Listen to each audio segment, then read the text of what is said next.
The fall. Now the serpent was more crafty than any other beast of the field that the Lord God had made. He said to the woman, "Did God actually say, 'You shall not eat of any tree in the garden?'" And the woman said to the serpent, "We may eat of the fruit of the trees in the garden, but God said, 'You shall not eat of the fruit of the tree that is in the midst of the garden, neither shall you touch it, lest you die.'" But the serpent said to the woman, "You will not surely die. For God knows that when you eat of it your eyes will be opened, and you will be like God, knowing good and evil." So when the woman saw that the tree was good for food, and that it was a delight to the eyes, and that the tree was to be desired to make one wise, she took of its fruit and ate, and she also gave some to her husband who was with her, and he ate. Then the eyes of both were opened, and they knew that they were naked. And they sewed fig leaves together and made themselves loincloths.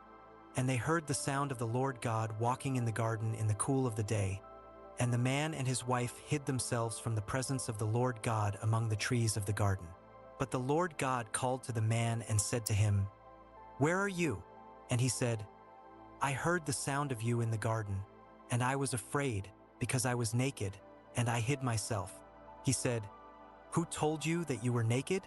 Have you eaten of the tree of which I commanded you not to eat?" The man said, "The woman whom you gave to be with me, she gave me fruit of the tree, and I ate." Then the Lord God said to the woman, "What is this that you have done?" The woman said, "The serpent deceived me, and I ate." The Lord God said to the serpent, "Because you have done this, cursed are you above all livestock and above all beasts of the field. On your belly you shall go, and dust you shall eat all the days of your life. I will put enmity between you and the woman, and between your offspring and her offspring. He shall bruise your head, and you shall bruise his heel." To the woman he said, "I will surely multiply your pain in childbearing. In pain you shall bring forth children.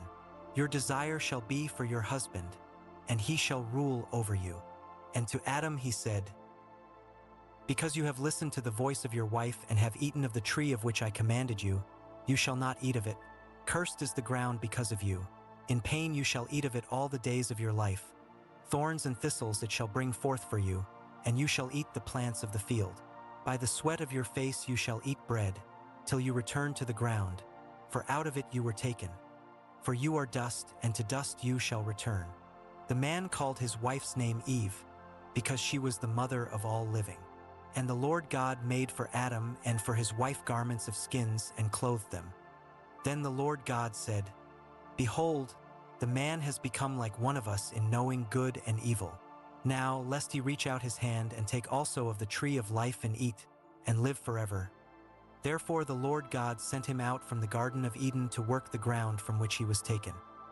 He drove out the man, and at the east of the Garden of Eden, he placed the cherubim and a flaming sword that turned every way to guard the way to the tree of life.